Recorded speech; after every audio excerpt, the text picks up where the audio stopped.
It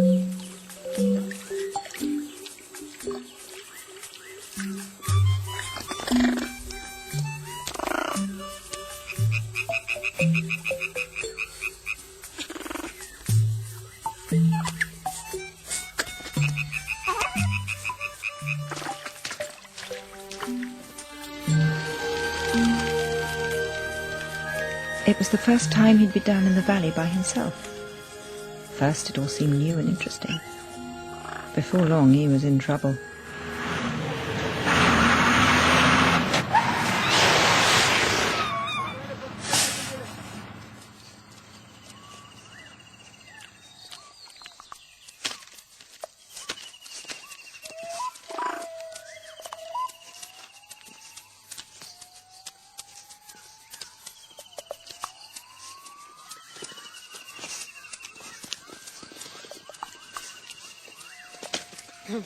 It was the troop of the ruins. They didn't realize Bobo was there among them, or else they would have attacked him. They were too busy and in too much of a hurry to pay him any attention.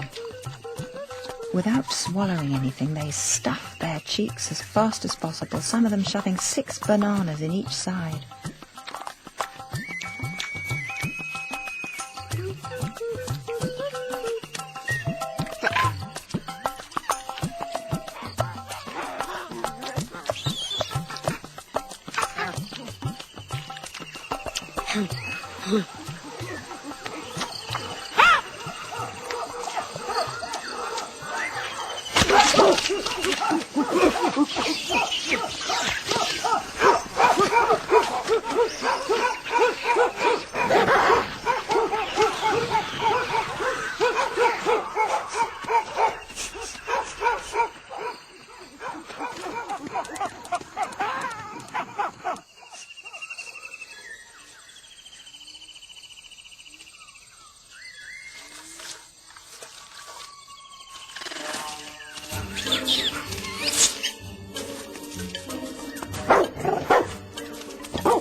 Bobo was beginning to understand that on his own the valley could easily turn into a violent and dangerous place.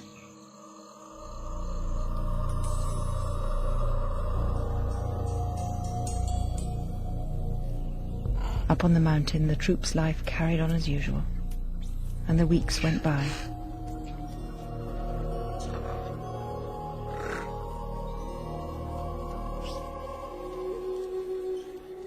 Longtooth mated with my mother and with all the troop's females, who one by one got pregnant. I spent hours on end gazing down into the valley, hoping to see Bobo, even from afar.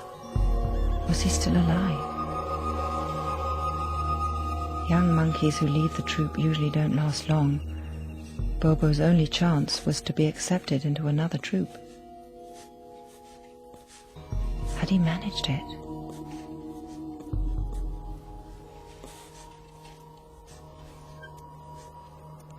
Soon my mother gave birth to another baby. Our troop started filling up with Longtooth's children. Eventually he would father my children too. I waited and waited, and finally, as time went by, my own fate was sealed. I would stay on the mountain and lead a normal life as a female in the mountain troop, just as my mother had done before me. But unknown to us all, Bobo had managed to survive. At first he ventured into the humans' territory. He observed and learnt how they lived. Then he returned to the western edge of the kingdom. He lived by himself for a while on the fringes of the troop of the ruins. Little by little he drew closer to them, but cautiously, always in fear of being rejected or mortally wounded.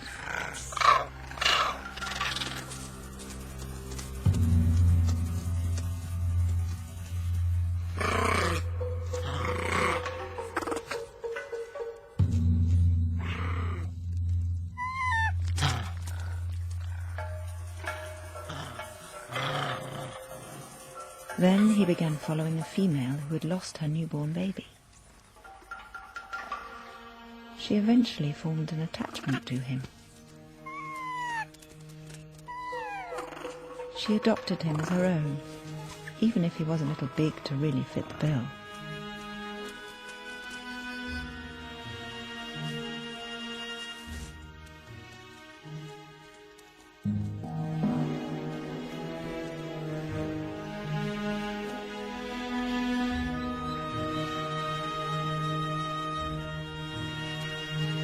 And that's how Bobo made a place for himself with the troop of the ruins, our enemies.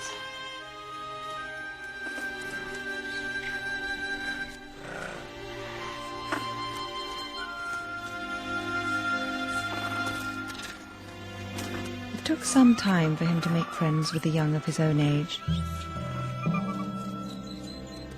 But the years passed, and he grew up into a young adult. From being merely accepted at first, he became respected. By the age of 4, he'd become one of the troop's most desirable males. By 8, he became the leader of the troop of the ruins.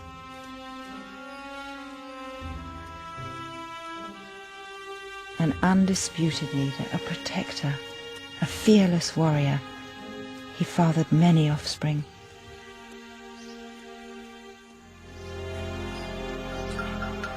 But he always remained remote, aloof, rarely getting involved in the troops' everyday bickering.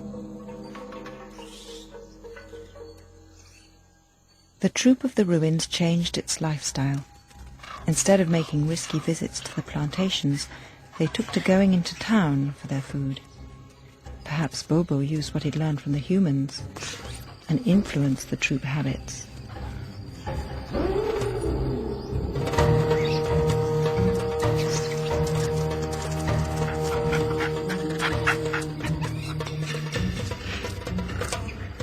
Life became easier for the troop of the ruins.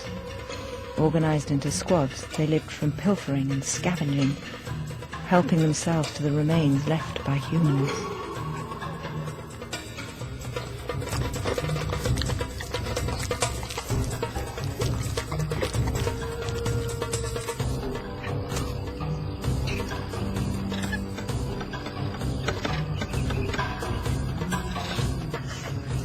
At night, they would return to sleep in their ruins.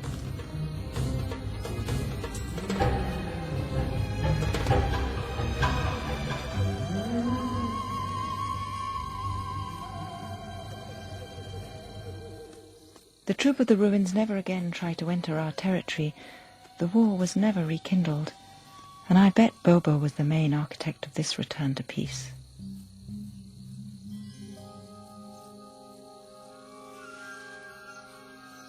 Did he remember his childhood? He was often seen gazing at this distant mountain where he was born.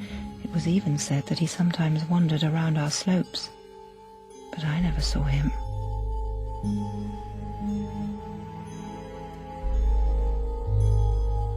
Then one day, years later, a frail old monkey returned to our mountain.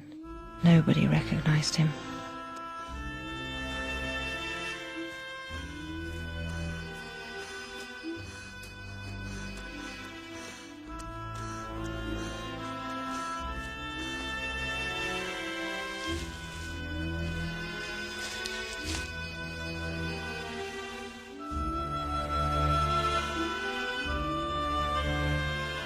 Not even I recognized him. So much time had gone by.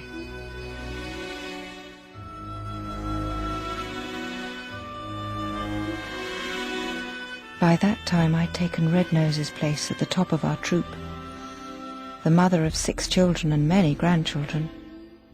Longtooth had been dead for many years. The old male tried to approach some of us, but no one wanted him there. Everyone had fled.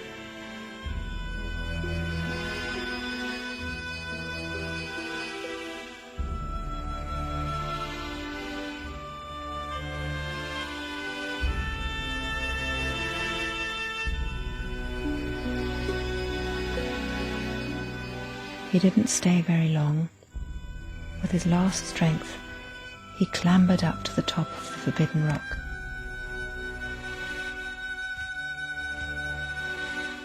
He stayed there till evening.